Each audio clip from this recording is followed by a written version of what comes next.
Okay, the mushroom you just saw me harvest is a common polypore mushroom.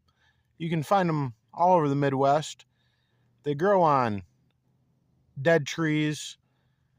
There are several different variations, polypores, different species.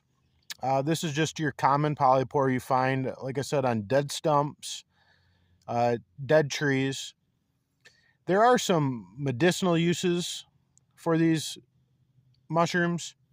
This one is pretty far gone. It's dry, pretty hard as a rock.